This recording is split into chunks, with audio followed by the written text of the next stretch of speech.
da rolha, né? Enfim, que o comportamento da mesma implicou aí a ação da força do empuxo, né? Então, mais à frente a gente faz o comentário.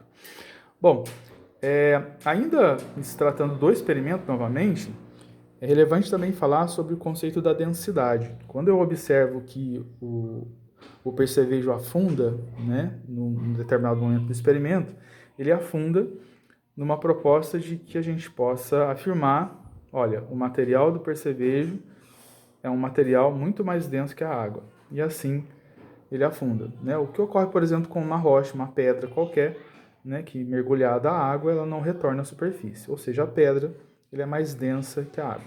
Mas o que vem a ser a densidade? Né? É uma propriedade da matéria que implica a quantidade de massa existente em determinada porção de volume.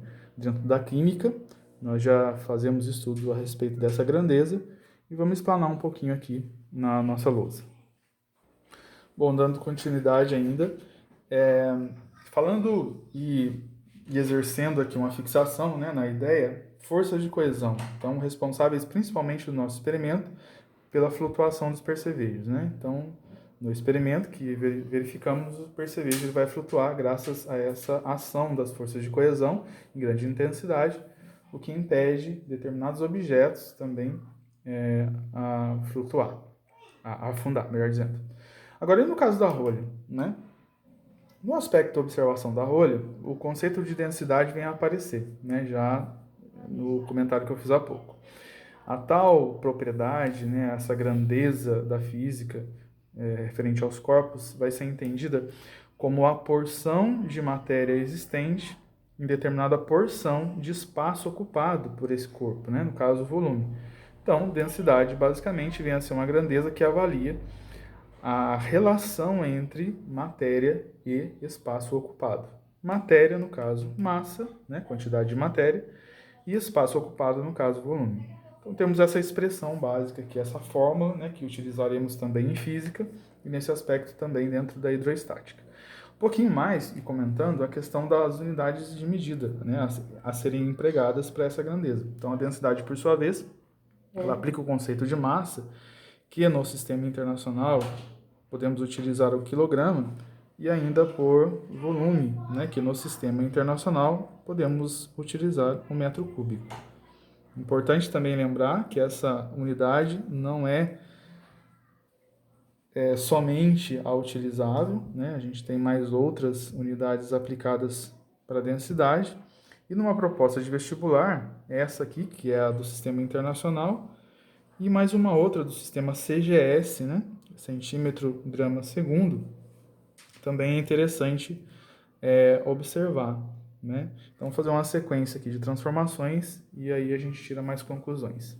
Bom, fazendo um avanço aqui, ligeiro, né? Vamos falar assim, a densidade, se eu avalio essa grandeza, massa por volume, eu tenho essa unidade quilo para massa no sistema internacional e metro cúbico por volume no sistema internacional. Porém, o que nós sabemos a respeito do quilograma é que ele equivale 1000 vezes o grama, né? 10 a terceira grama.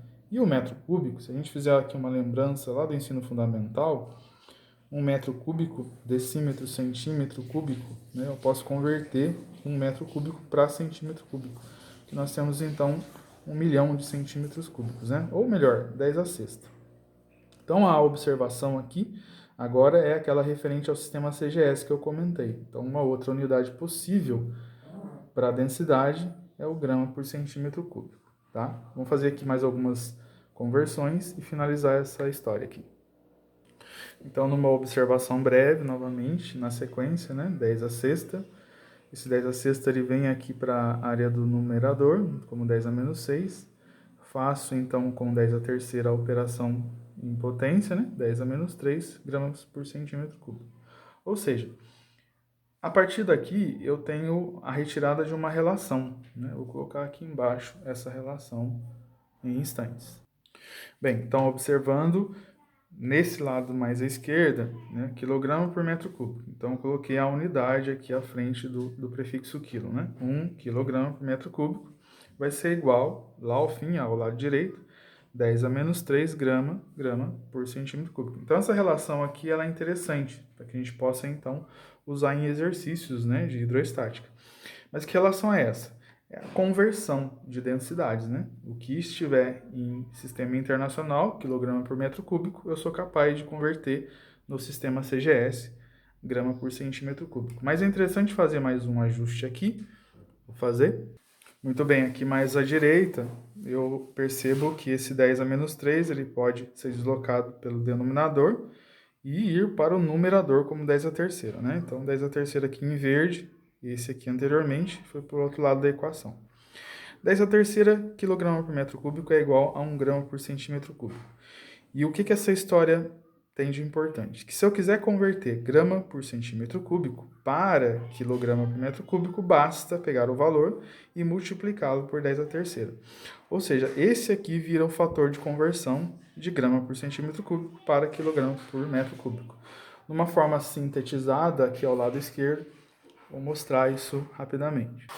Então, assim, mais aqui à esquerda, o que nós observamos? Que se eu faço a conversão grama por centímetro cúbico ao quilograma por metro cúbico, basta pegar esse valor e multiplicá-lo por 10 a terceira, né?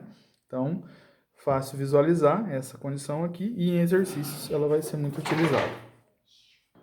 Bom, mais aqui à direita eu montei um quadrinho, né? Então, percebemos facilmente. Se eu desejo fazer a conversão do grama por centímetro cúbico lá para o quilograma metro cúbico, basta pegar o valor que estiver em grama por centímetro cúbico, multiplicar por 1000, essa passagem, né? Ah, não, eu desejo sair dessa unidade, quilograma por metro cúbico, e transferi-la para grama por centímetro cúbico. Pego o valor que se encontra em quilograma por metro cúbico e divido por 1000, aí então eu chego nesta unidade.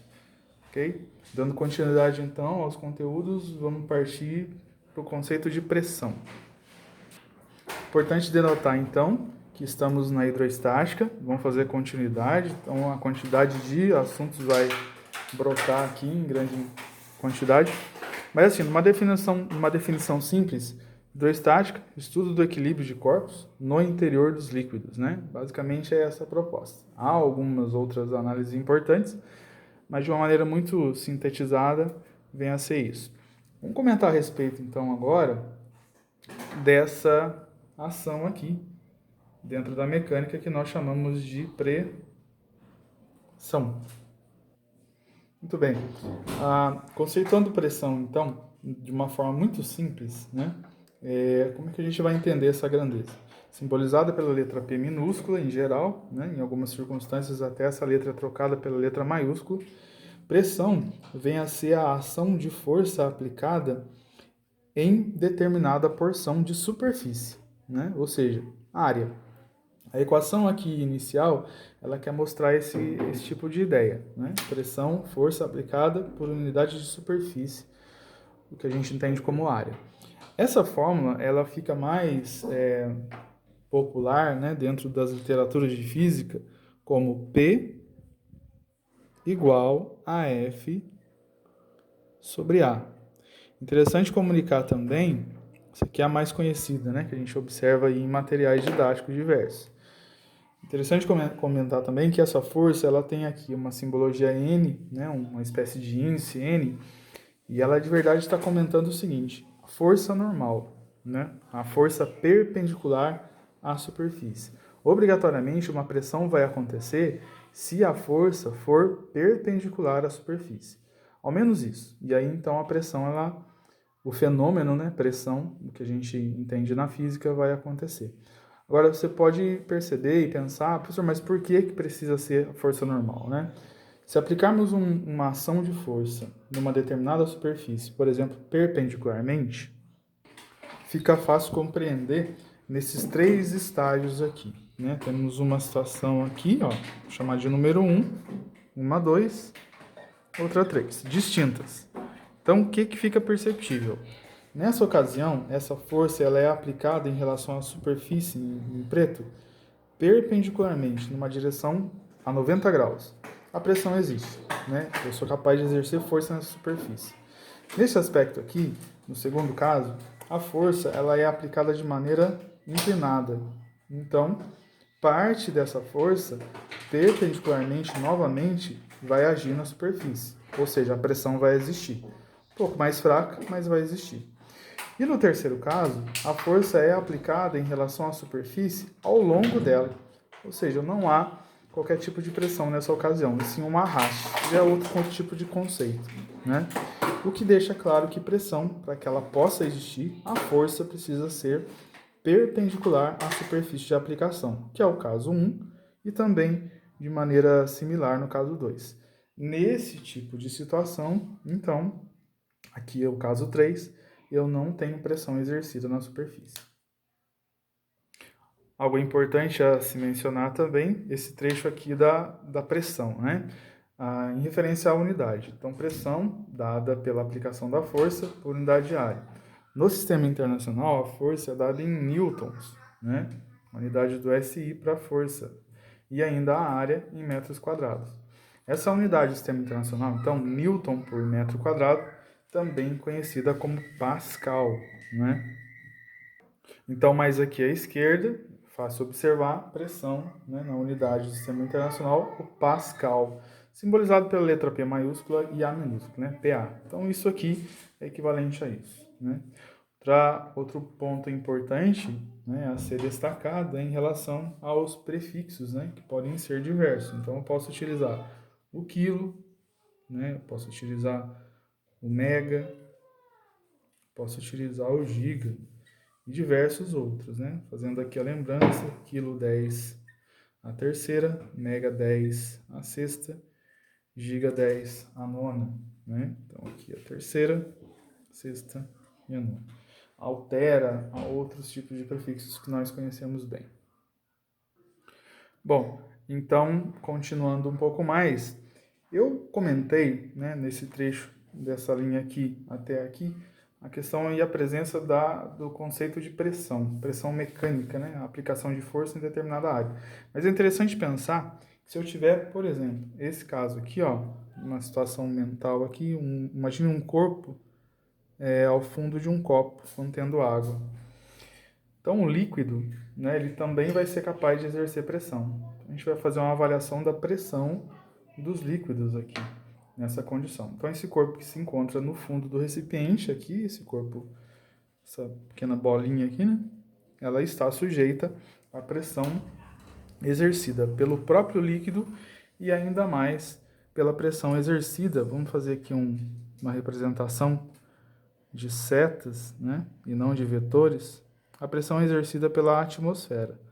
Então, podemos afirmar que esse objeto ao fundo do copo está sujeito à pressão do próprio líquido aqui em azul, mais ainda a ação do ar, que também é matéria, também possui peso, também é capaz de exercer pressão.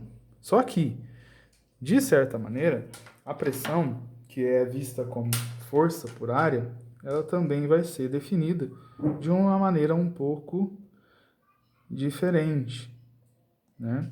Essa força por unidade de área, então, ela vai ser entendida como uma força peso, que vem a ser o peso do próprio líquido que está sobre esse objeto. Esse peso, na realidade, é o produto, segundo a segunda lei de Newton, massa e gravidade. Massa e gravidade. E, continuando um pouco mais aqui, a nossa equação. Muito bem, gente. Aqui nessa relação que observamos nessa parte da aula, verificamos o quê? Pressão dos líquidos, né? Pressão, força por área. Essa força que o líquido vai transmitir para esse objeto aqui ao fundo do copo, basicamente é o peso sobre área. Peso, por sua vez, é massa vezes gravidade sobre área. E essa massa que aparece aqui, ela vem de uma proposta do conceito de densidade, né? Densidade é igual a massa dividida pelo volume. Ou seja, no lugar da massa, eu coloco então densidade vezes volume, né? Num pensamento simples aí de álgebra, na própria fórmula da densidade que usamos na química, por exemplo. Outro ponto importante é em relação ao que vocês já conhecem sobre, se não a gente pode comentar, sobre o volume dos objetos, né? Então, o volume basicamente é uma grandeza que é avaliada através do produto da área da base vezes a altura, né? Então, esse copo aqui, por sua vez, ele tem um volume, né, que pode se aproximar de um cilindro regular, cuja área da base vezes a altura, né, implica o volume do objeto, da água, melhor dizendo. Então, essa área corresponde-se a essa área da fórmula da pressão, o que gera um dHg. Ou melhor, densidade do líquido em questão, vezes a altura líquida, ou seja, a distância desse ponto da superfície até o ponto de aplicação, que seria aqui. Então, essa altura H, ela está contida no experimento a partir dessa superfície até o fundo, né? Então, aqui temos a ideia do H, da fórmula que a gente está destacando aqui agora, e ainda mais G, né? Que é a aceleração gravitacional. Então, aparece uma segunda fórmula para a pressão, né? Que é diferente dessa. E é essa aqui, né? Mais abaixo, que vai ser utilizada constantemente na matéria hidroestática. Pressão hidroestática ou pressão líquida, né? Essa fórmula aqui que dá a ideia da chamada lei de Stevin, né? Lei de Stevin, Stevin no caso, um pesquisador aí, um cientista que desenvolve diversas aplicações para a física, uma delas essa aqui, lei de Stevin. Bom, pessoal, interessante que essa aula ela encerra por aqui e na sequência a proposta é deixar mais um período de tempo aí, né, no YouTube de aula. Já vou fazer na sequência a aplicação em termos práticos dessa proposta, né, da pressão hidroestática. Podemos dizer que a hidroestática referente ao vestibular, ela inicia nesse trecho, né, então até ao longo dessa aula a gente viu bastante introdução, agora a aplicação mesmo começamos nessa região aqui da aula. Então exercícios e na sequência ainda um pouco mais de observações e exemplos para a nossa hidroestática do terceiro ano do ensino médio do Cotec. Gente, fica com Deus, até breve.